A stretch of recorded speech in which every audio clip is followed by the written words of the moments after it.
Hi everyone, it's January 23rd, I believe, and I've been under the weather for a few days, so I had intended to leave Cinderella alone because I'd added some new bedding types in here and I wanted to test them out, but I didn't intend to leave her alone for as long as I have.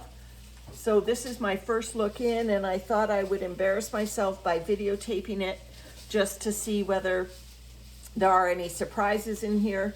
You'll see we put dryer lint on top because that's one of the things that we're giving Cinderella, as well as here are some pistil and stamens from some lilies that we had in a bouquet, as well as some ends of some cut flowers that we were putting in a vase. And that's typically what Cinderella gets for bedding, is things like dryer lint and this. I've just done a harvest on Cinderella, so the contents are much lower than they normally are. And like I said, I added several different types of bedding, but I also felt a bit sorry for this bin, and I gave her some really traditional food. I gave her 2 slices of watermelon rinds, and I imagine that's where we'll find the worms, although it's been probably about 5 days now, so they might have eaten them all. I do hope that that was enough moisture to carry them through, because like I said, this is a new bin, so they tend to dry out faster until the castings build up. So yeah, this cardboard that's on the top, there's our resident pill bug. There are no worms on the top of this cardboard. Sometimes when the bin has been damper, I've seen worms in the corrugated nature of the cardboard, but there are no worms at all in the cardboard. So I'll just put that to one side. This is just a brown piece of paper. It is slightly damp, which is good. That means that the bedding is damp. It hasn't dried out. That's good. Okay, so what I did is I put, there's obviously the aged bedding after the harvest went throughout to replenish, but I put 4 different types of bedding in kind of 4 different areas. At the front here was a COVID haircut that I did. So I believe this is my haircut. So yep, there's my haircut, and there are worms in the hair. So there's my salt and pepper gray hair now with lots of worms in it. Now that was, to be fair, that was very close to the watermelons. So that's one area. So I hope you can see this over here. This is another type of bedding, and I actually, this is I believe ground up egg cartons. So this is more sterile than hair, and there are no worms in it yet. This is lovely fluffy bedding material. I ground up the egg cartons in a food processor. It's lovely bedding, but the worms aren't in it yet. It's sterile, so they're not in it, but once I mix it in all together, I'm sure it'll be fine. Over here, I believe was dryer lint, if I can remember correctly. Let me just check. Yeah, this looks like, is this dryer lint, or is this dog hair? No, I can't, there's worms in it. I'm trying to tell. This is, yeah, I think this is dryer lint, but there are worms in it. Cool. So that was dryer lint, and then on this side I had a different type of bedding, and I think this was the dog fur, was it? Let's see what this one, there was obviously a mango pit down there. What is this one? Oh, this looks more like dryer lint. Gosh, so now I'm confused what that one is. It might be my husband's haircut, although it's not white enough. This definitely looks like, there's a sprout. This definitely looks like our dog hair because we've got a golden lab.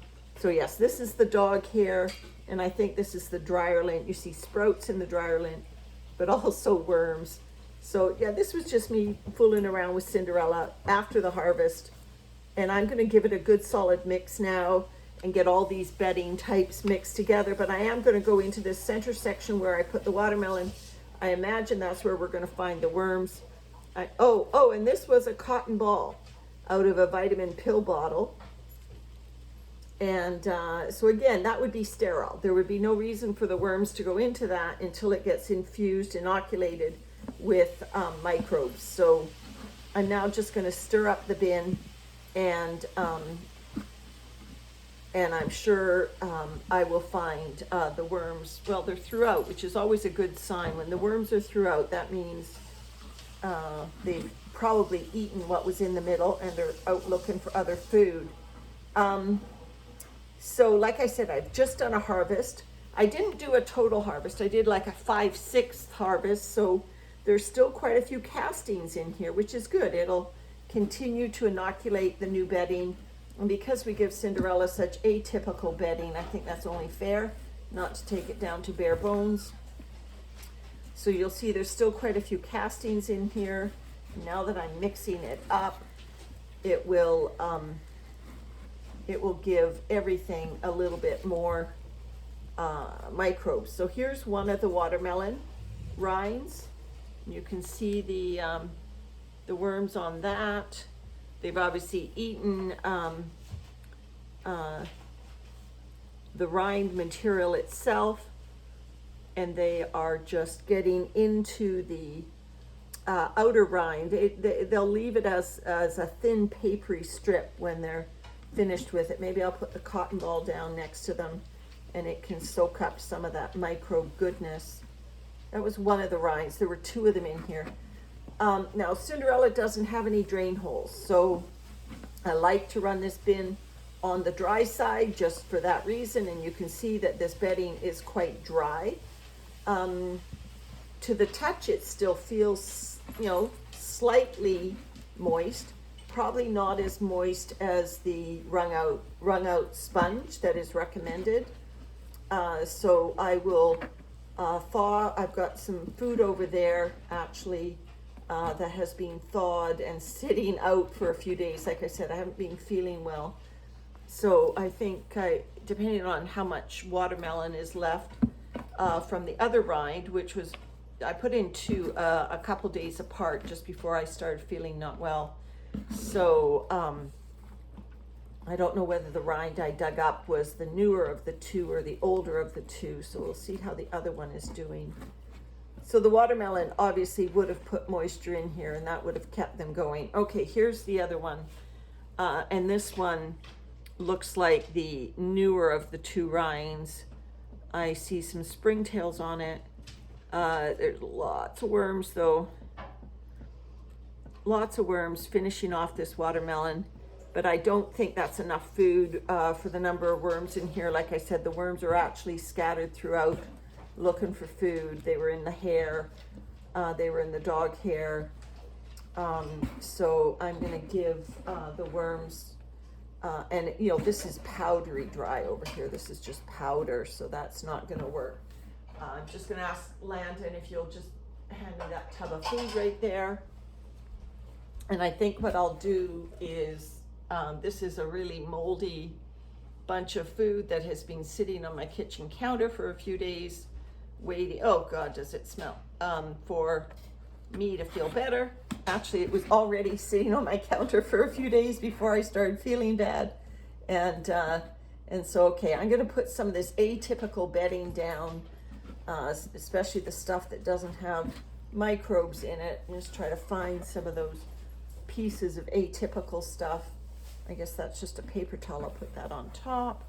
Cinderella is really a mixed bag of bedding. It's kind of, I'll just throw that in. And I'm not going to put all this food in. I think that's way too much for Cinderella. But, these are banana peels, yucky, moldy banana peels.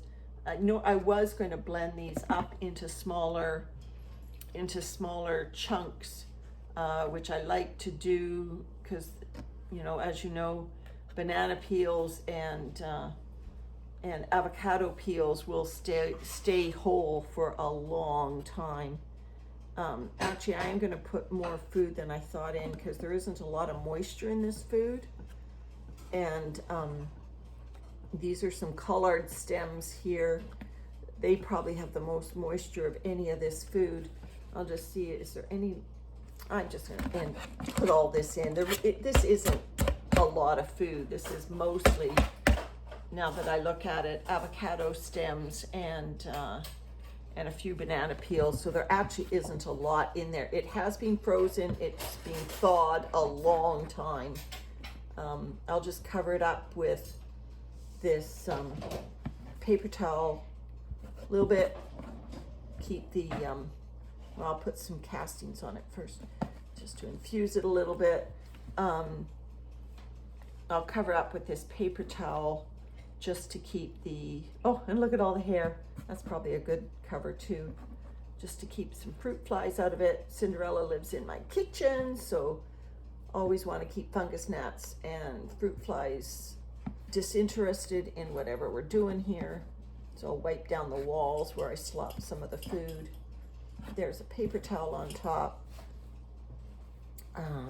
Oh, this is just the remnants of the outer layer of some cardboard. So anyway, I'll just put some on top. There's not a lot of moisture in there. I'm gonna have to keep my eye on the moisture in this bin just to make sure that it doesn't dry out any more than it is. But I'll bury up this hair again. Leave that there. That's all good. Yeah, so Cinderella, she came through her longer stretch than expected without any attention, just fine. I think after I go off camera here, I will get some rainwater and dampen this cardboard that I put on the top, which I normally do. I'll just dampen it down with some rainwater, and that way we'll also keep the moisture level up a little bit in the bin. As you can see, I've got, you know, old cardboard here. The worms go up into it when the moisture levels are high, but for the most part, it's just a you know, barrier. This bubble wrap that I put on top doesn't seal. Still lots of air all around the edges, and I've never seen worms up against the bubble wrap, so you know that moisture isn't accumulating there. Anyway, that's it for Cinderella today. Check in on all the 4 types of bedding and the watermelon. Everyone, have a good day. See you in the next video.